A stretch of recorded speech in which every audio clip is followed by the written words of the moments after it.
Good afternoon, everyone, and welcome to today's webinar, Putting the Social in Your Media by Bill Petrie from PromoCorner and PromoKitchen. Before we get started, I'll go over a few things so you know how to participate in today's event. You're listening in using your computer speaker system by default. If you'd prefer to join over the phone, just select telephone in the audio pane and the dial-in information will be displayed.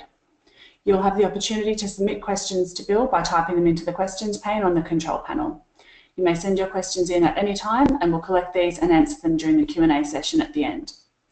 To give a brief introduction on today's presenter, Bill has worked for over 17 years in executive leadership positions at leading promotional product distributorships. Through his career, his primary focus has been working collaboratively with others to achieve common goals. In 2014, he launched brandivate, the first executive outsourcing company solely focused on helping small and medium-sized promotional products enterprises responsibly grow their business. In 2017, brandivate was acquired by PromoCorner, the leading digital marketing company serving the promotional products industry, where he now serves as president. A featured speaker at numerous national and international industry events, a serial creator of content marketing and PromoKitchen chef, Bill has extensive experience coaching sales teams, creating successful marketing campaigns, and presenting winning promotional product solutions to Fortune 500 clients. I'll now hand over to Bill. Wow, thank you, Kate. You did a great job of making me sound far more important than I really am. So I really appreciate that, and I appreciate the opportunity to speak to all my friends out there in Australia and in parts elsewhere. Thank you so much for having me. So this is called Putting the Social in Your Media, and as Kate had mentioned, I am part of PromoKitchen, and I wanted to spend a few minutes because, hey, it's a captive audience, and I can really do what I want, and I like that. For those of you who are not familiar with PromoKitchen is the largest not-for-profit 501c3 organization in the promotional products industry in the United States. We are a board of directors of about 20 people. We call ourselves chefs, and we're focused on two things and two things alone.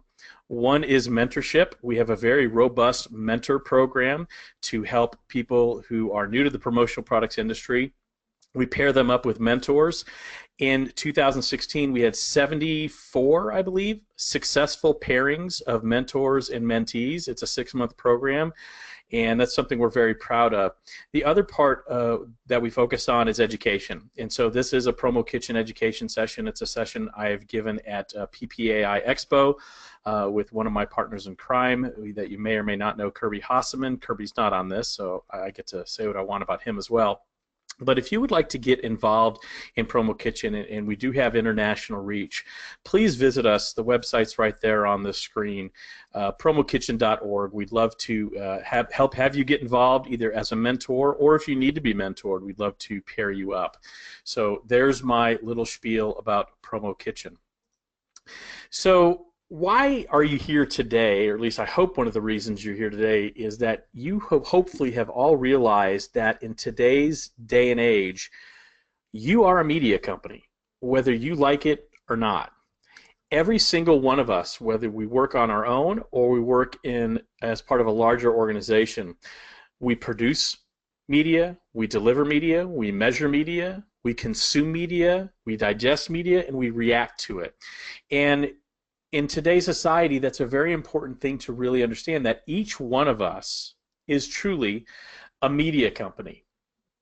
Now, normally I say, does anybody recognize that logo? But since this is a one-man radio show, I'm going to assume some of you do and some of you don't. That is the Marriott logo. And about 1.5 years ago, Marriott came to the realization that they're really not in the hospitality industry, that they are a media company. So what they have done to shift the way they are marketing, because they're losing market share to Airbnb and other entities like that, Booking.com and other ones, they created a global content studio where they produced a TV show called The Navigator Live. They produced a short film called The Two Bellmen. They created a completely personalized online travel magazine and even introduced virtual reality. And that's resulted in millions of direct revenue as a result of that.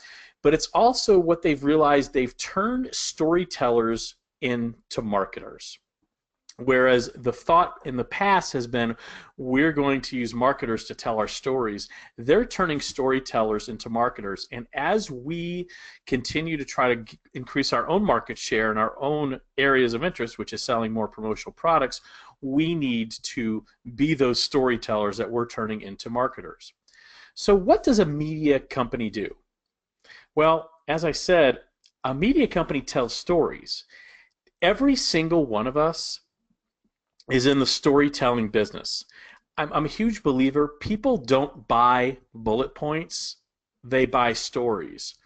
I can tell you that it's not smart to talk to my father-in-law about politics, but if I tell you a story, and trust me, I could tell you some stories, if I told you a story about how maybe a family Thanksgiving dinner was ruined because of political discussion, I'm not saying that's necessarily true, but I'm not saying it's not, that makes you understand in a way that a simple bullet point can't help you understand.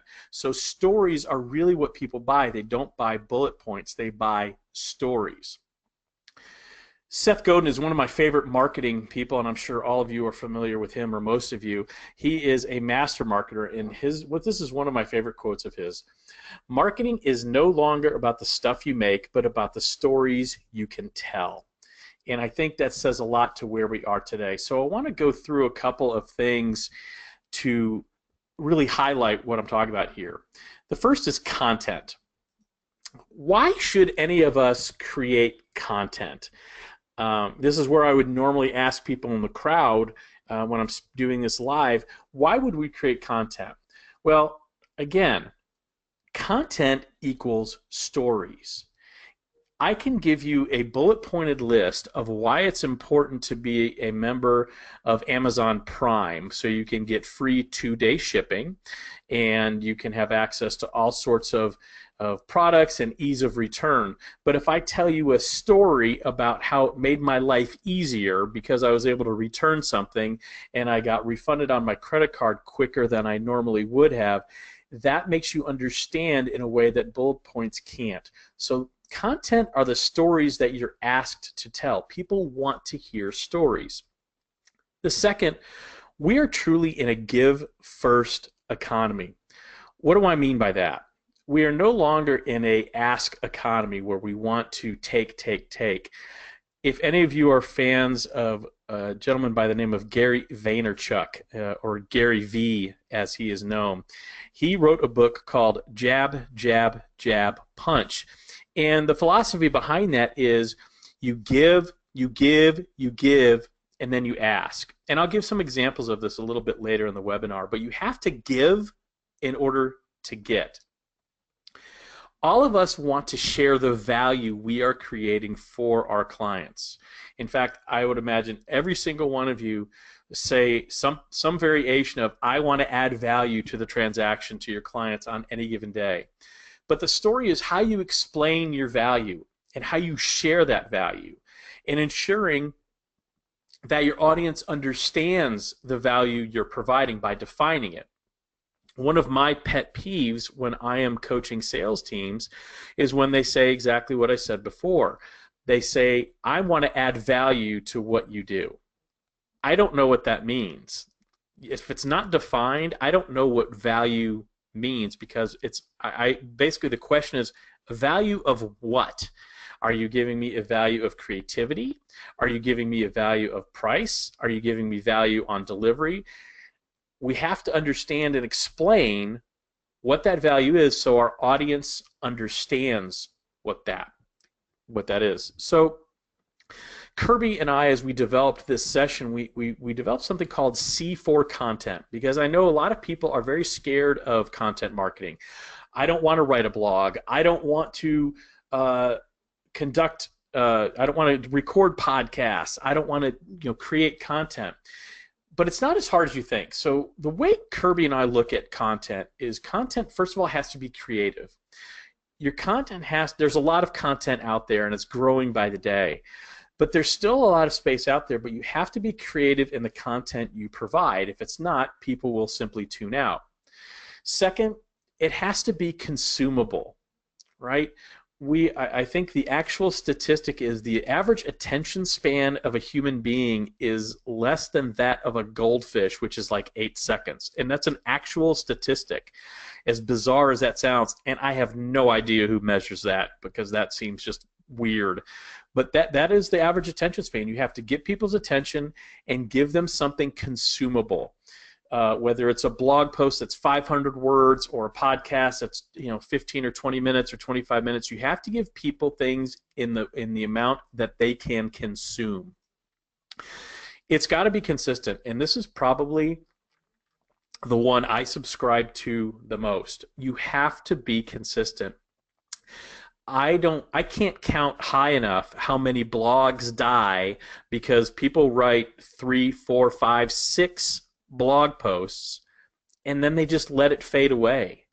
You have to be consistent in your posting, and I'm almost fanatical about it, and I'll talk about that in a little bit.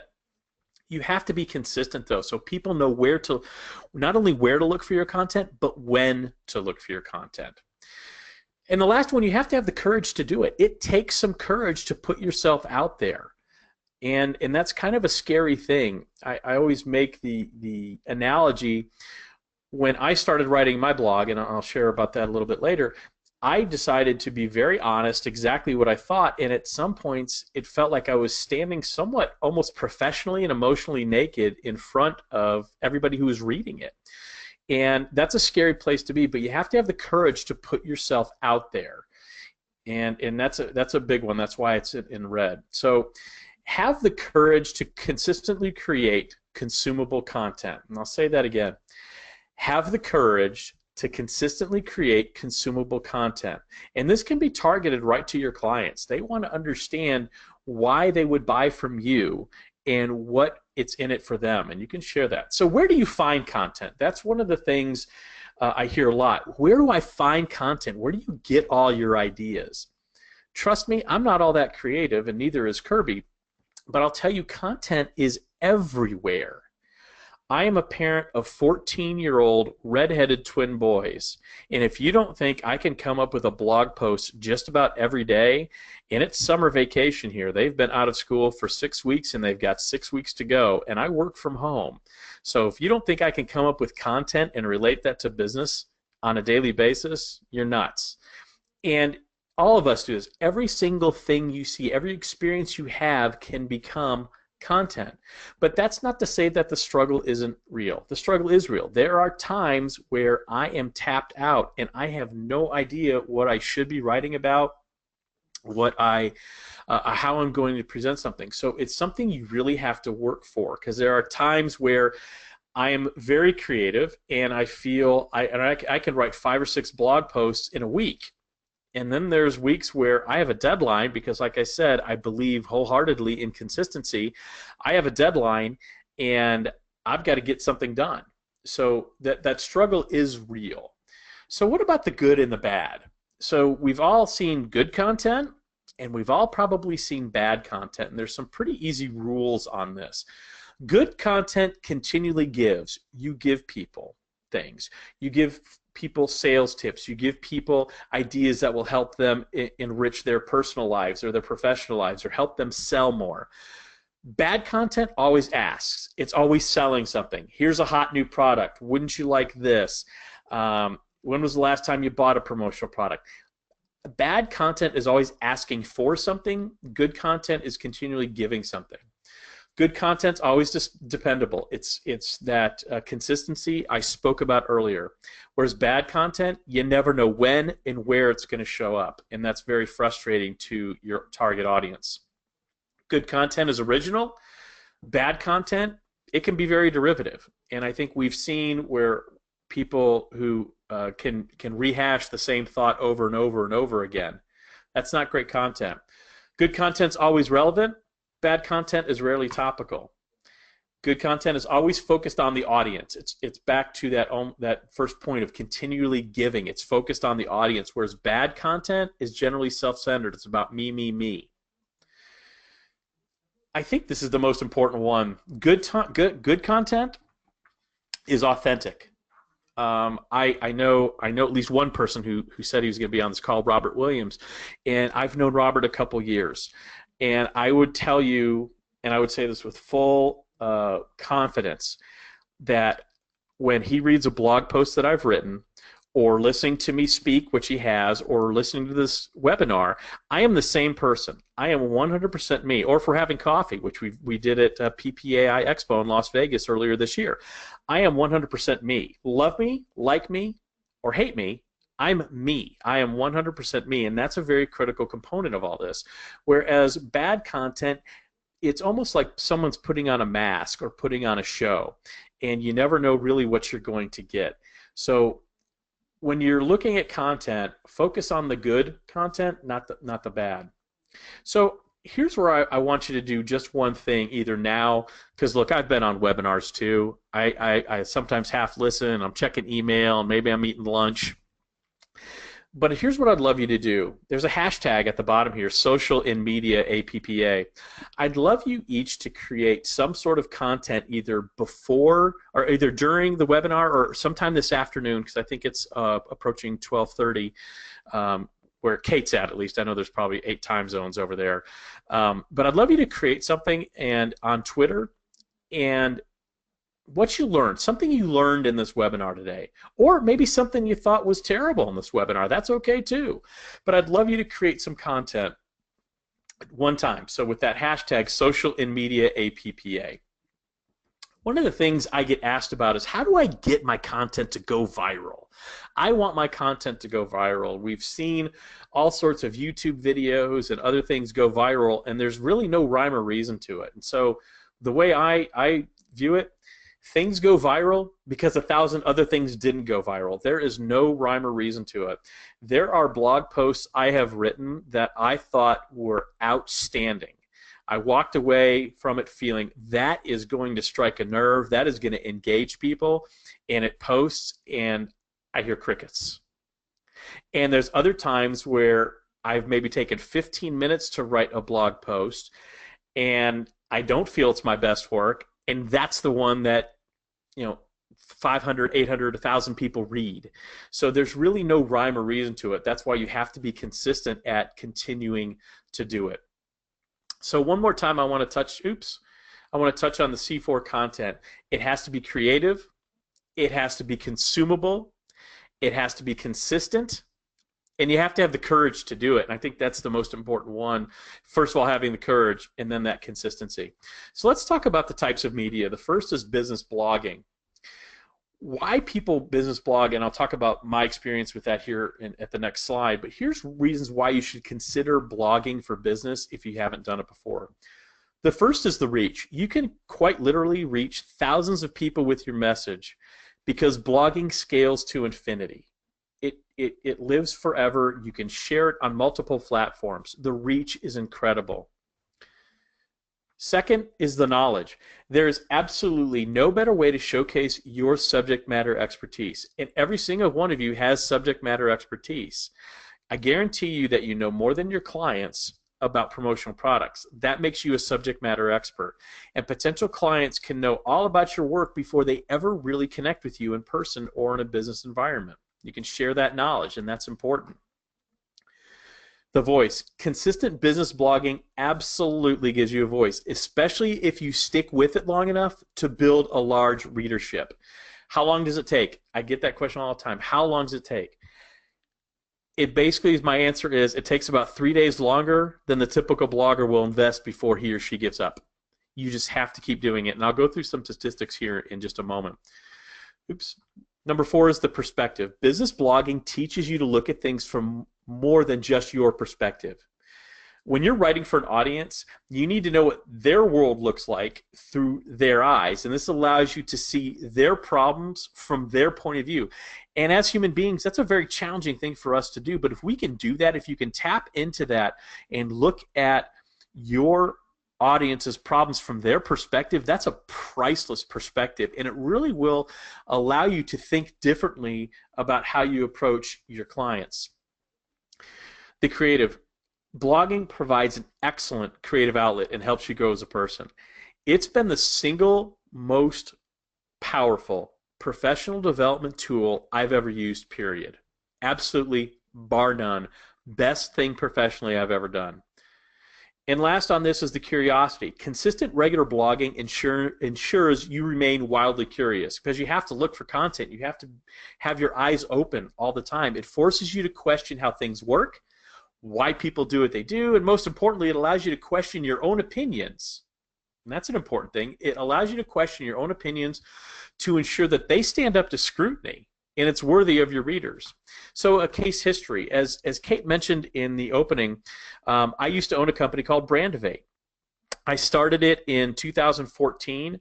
I had worked in executive leadership positions at very large top 5, 10 distributorships in the United States, but I wasn't happy. And I decided I saw a niche where small and medium-sized, both suppliers and distributors, needed help growing their business responsibly, both from a sales and marketing perspective, but also from an operations perspective, and I knew I could do that. And as a 45-year-old man, I can tell you my bride of 23 years, or 21 at the time, looked at me kind of cross-eyed, and, "Are you sure you know what you're doing?" And she was right. I had no idea what the hell I was doing. But I did it anyway, and she absolutely supported me. And the biggest tool I used was a blog. I started writing a blog, and it was published twice a week, every Monday and every Thursday. And I did that up until this past fall. So I did it for for a little over 2 years, actually. Every Monday, every Thursday, I was consistent. I didn't care if it was a holiday. I didn't care if I was sick. I didn't care what happened. That blog was going to be published every Monday, every Thursday. And if something happened, I would ask somebody to write a guest blog for me. And I had my wife actually was hospitalized this past August, so almost a year ago, and I had people guest write my blog because it still needed to be published. And I started, and I'm pretty sure I know I read it. I think a couple other people read it. And by publishing it consistently, putting it on social media, on Facebook and Twitter and LinkedIn, and doing that consistently every Monday, every Thursday, and then when I scaled back late last fall, every Monday, and I still do it for PromoCorner. Every single Monday I put a blog out there.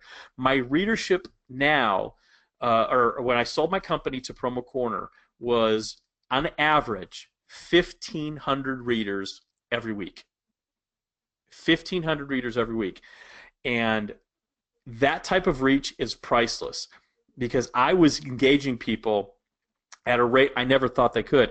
Now that I'm with PromoCorner and I have a far larger availability of target audience, now my blog average readership is somewhere around 4,500 every Monday. Now, I might think that's a lot of pressure, and sometimes I do feel that pressure, but I look at it as a tremendous, not only a responsibility, because for whatever reason I've bamboozled enough people that they think I know what I'm talking about when I'm writing, but it's an opportunity. It's an opportunity for people to get to know me. I give sales tips. I give ideas on how to market. I give thoughts on how to get new business. I give thoughts about how to engage clients, so on and so forth. And about every 10th article or so, I will very subtly and very softly ask for something. It's that what we talked about earlier, jab, jab, jab, punch.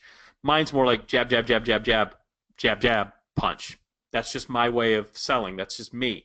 But that's what I'm comfortable with. I give, and then I ask. And I've had far more response from that than anything else I've ever done. I built my entire business at Brandivate before I sold it, and it was profitable and it was lucrative. I built the whole thing on a business blog.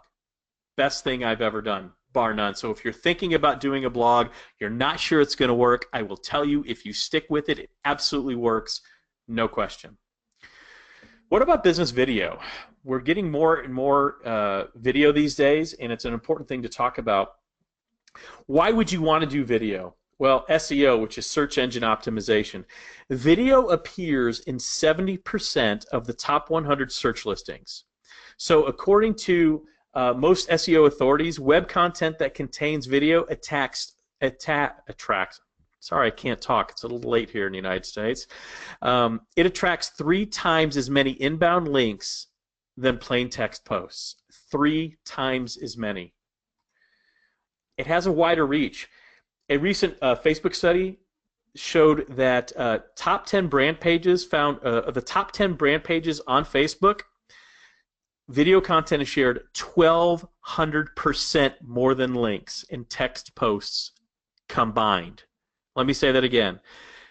Brand pages that have video content are shared 1,200% more than links and text posts combined. I know when I scroll through my Facebook feed, videos are almost always at the top of the news feed, and they autoplay. And if they're short or if they catch my eye, I will watch them. And I'm sure many of you are the same way. Personality, clients and prospects still like to do business. It's an old adage, but it's still true. They still like to do business with people they know, like, and trust. And video is one of the best ways to inject your personality into your marketing messages, to build trust and to connect with viewers on a deep personal level, because they get to see you. What's the old saying that 90% of communication is nonverbal? It's true. And you can see when you watch a video of someone, you feel like you know them a little bit more than if it's just a blog or something else. Not that blogs are bad, it's just a different way to go about it. You can leverage people's laziness. And trust me, as an American citizen, I know all about laziness. Video helps you compete with everybody's short attention spans, and we talked about that earlier. Everybody's schedules and the thousands of other distractions. In short, video allows the user to be lazy. They can sit back and consume the message you've packaged for them without any effort whatsoever. Without any effort whatsoever. And the example I want to use here is Kirby Hoffman, and I don't know if many of you have seen his show. He does a weekly web show. He is now up to episode, I think, 143. So he's almost done it for 3 years. And it's called Delivering Marketing Joy. And he sits down with someone in the promotional products industry or outside of the promotional products industry. And he has had wonderful guests on his show. He has had he's had Seth Godin on his show. He's had Joe Pulizzi, who wrote one of my favorite books, which is Content Incorporated. And he's also had many industry luminaries, such as Paul Bellantone, who is president and CEO of PPAI here in the United States, Tim Andrews, president of ASI. He has a very easy format. It's never longer than 12 to 15 minutes. He asks them 3 questions, and then he gives the guest an opportunity to ask him a question. When he started out, he was in it for the long haul. He banked 5 episodes before he broadcast his first one. He had them all saved up and ready to go because he knew he'd need that to build his audience. So just like when I started my blog, the first few episodes, very few views. As he went on, he is now averaging over, I think, 2,200 views a week right now. 2,200 views, 2,200 views. In fact, I'm such a fan, I've actually made Delivering Marketing Joy part of PromoCorner. So it is now housed permanently on PromoCorner as I am using content to drive people to my website.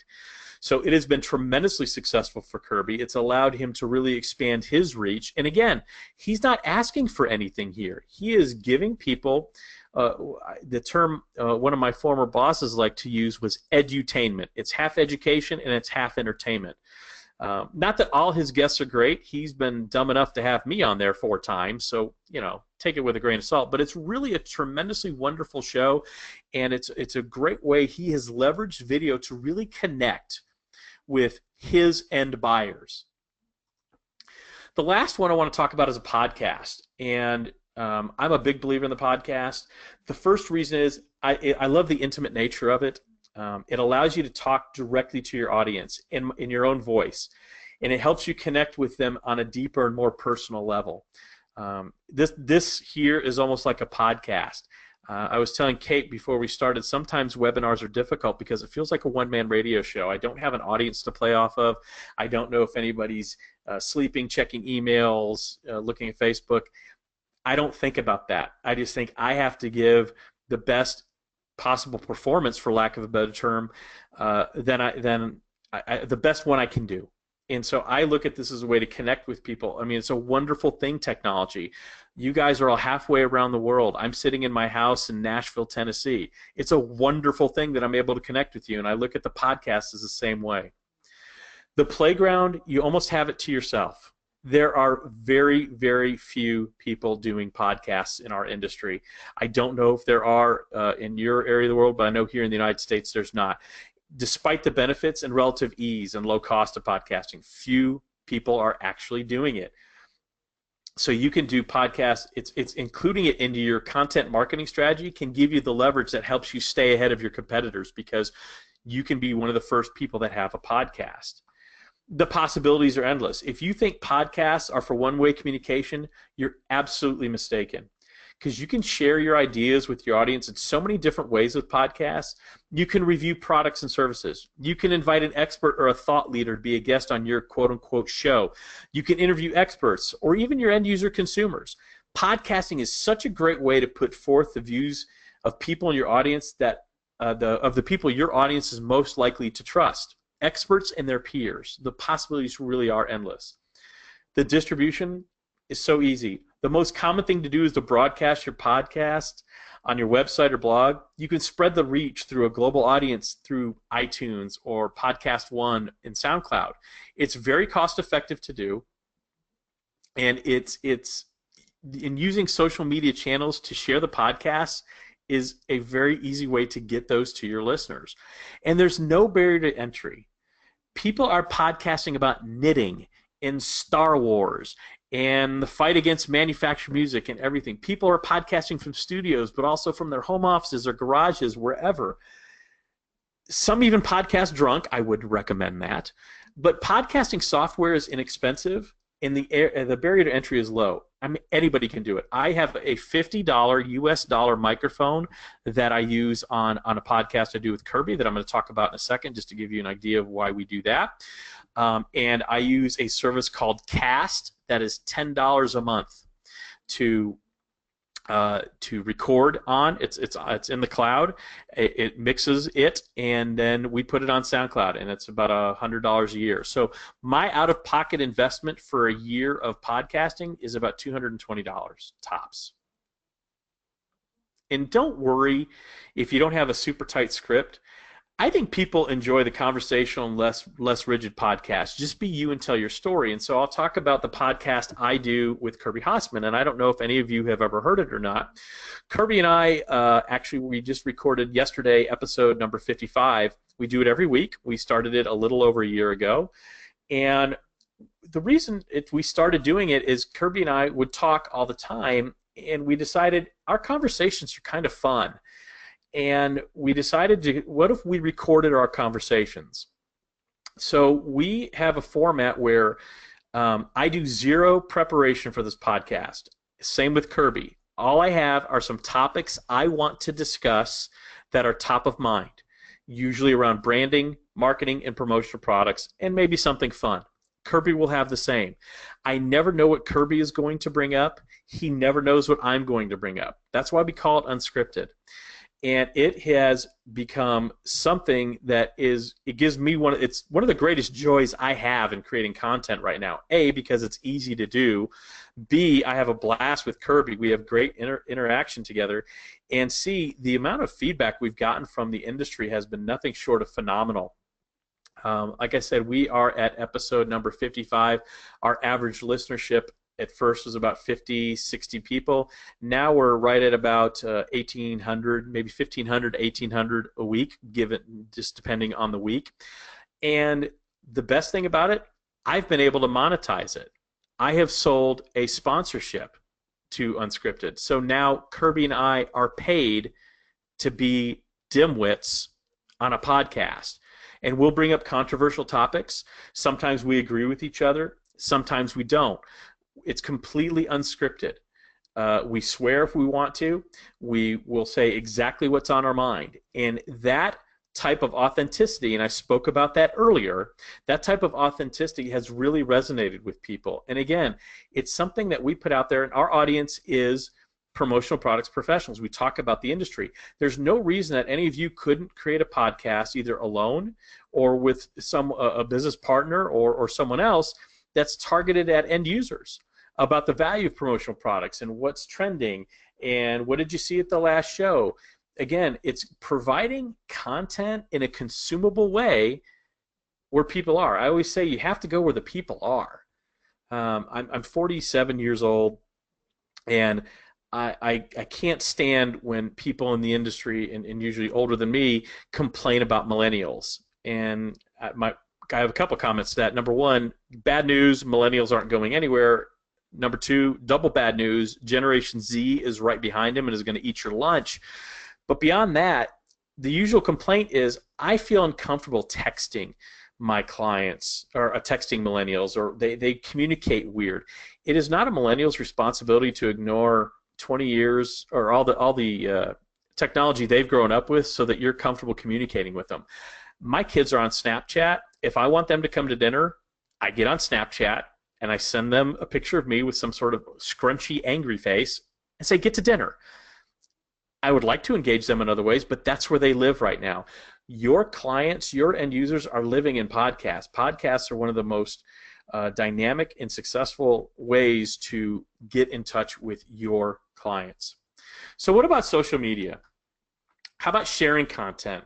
And we talk about, one of the things Kirby and I really believe in is what we call the 3 Ps. Number one, be personal. Remember, it's giving your target audience, whether it's your prospects, your clients, your business partners, whoever your target audience is, more of what they want. And you know what they want? They want you. So make it personal. 2, be professional. Don't do anything, don't post anything you wouldn't want your kids to see. It's kind of the old adage, you don't want to talk about politics or religion.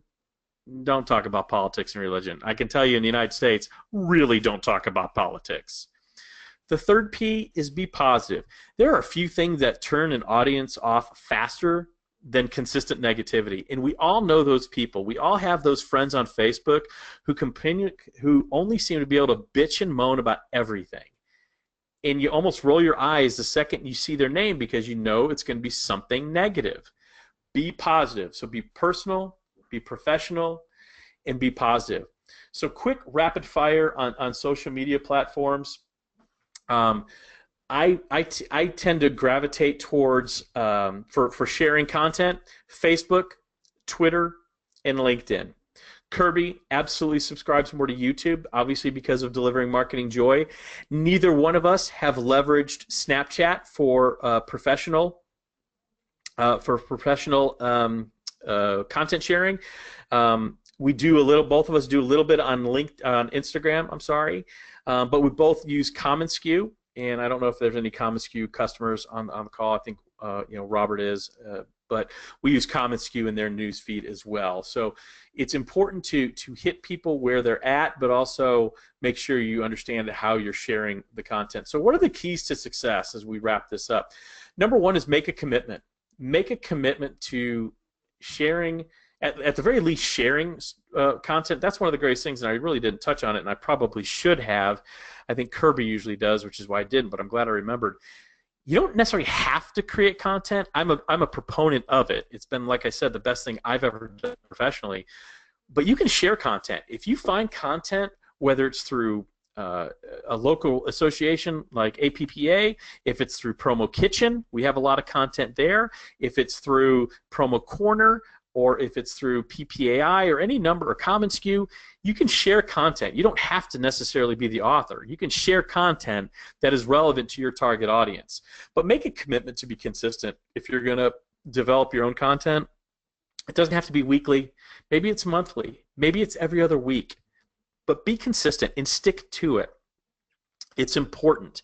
I recently had an argument with, an argument's too strong, a disagreement with the gentleman who runs content for PromoCorner because I wanted to post my Monday morning blog on Monday morning, and he had said, well, it's Memorial Day. No one's going to read it. And I said, first of all, it's not Memorial Day everywhere, and I actually used, I keep picking on Robert Williams, so I actually hope he's on here. I said, hey, I know Robert Williams in Australia reads my blog, and it's not Memorial Day in Australia. And not that I think I'm that great, I don't, but I know that Robert would think, hey, where's Bill's blog? It's always available Monday morning. It's important to be consistent. Schedule it out. You can use a calendar. I've done that. It keeps me on task. It keeps me mindful. Have accountability. Find a partner who will help keep you accountable. Kirby has been a great accountability partner for me, but more importantly, I'm accountable to myself. I'm accountable to myself. I would not feel good if I missed one of my self-imposed deadlines. And become a practitioner of it. I really encourage you. It helps you in so many ways to be creative and really find your own voice, and that's an important thing. Create. I really do think it's important to create and share the content. Practice the C4. Be creative, consistent, consumable, and have the courage to do it. Practice the 3 Ps. Be personal, be professional, and be positive. And think long term. It's definitely a marathon, not a sprint, and it can be very discouraging. You wonder, as you pour your heart and soul into a blog post and nobody comments on it when you post it on social media, it stings. Does anybody read it? Just because people aren't engaging doesn't mean that they don't see it and they didn't read it. I cannot tell you how many times I've had people run into me about a particular blog post or a particular podcast that I've done with Kirby. I don't know who they are. They've never commented on it before. It does take time, but if you think long term, it will happen. And then leverage the tools. It's so easy to use. There's so many ways to blog in terms of blogging sites. You can use Blogspot. Most websites, if you build your own website, have a blogging component in it. In terms of doing a video, it's very cost effective to do it, and certainly podcast is extraordinarily cost effective to produce. So, and like I said before, make sure you share content. Share content of others. It's part of giving back to putting the social in your media is sharing others' content. If something, and I should also put on there, not only share but engage. Engage. If you like something somebody's written, tell them that you've liked what they've written. They will be more likely to engage and share your content when you're producing it. So my parting shot is, and this is probably my favorite quote of the whole thing, you are the match, content is the fire, and media is the gasoline. The fire and the gasoline aren't going to happen unless you strike that match. So I encourage all of you to put the social in your media. I'm going to open it up to any questions that you guys and gals may have. Kate? Okay, there don't seem to be any questions at this stage. Thank you so much for that, Bill. That was fantastic. Some awesome strategies and ideas for creating content there. And like Bill mentioned, please don't forget to use the hashtag #SocialInMediaAppa. There still aren't any questions, great. So you. I guess I either bored everybody or I don't know. But there's my information on the screen, and I'll leave it up there for a little bit. If you guys want to engage with me, I'd love to. And thank you all so much for taking time out of your busy day. I truly appreciate it. Thank you. And tomorrow everyone will receive a follow-up email with a link to view the recording of today's webinar and a link to view the slides. So on behalf of Bill and Appa, thank you for joining us today and have a great afternoon. Thank you.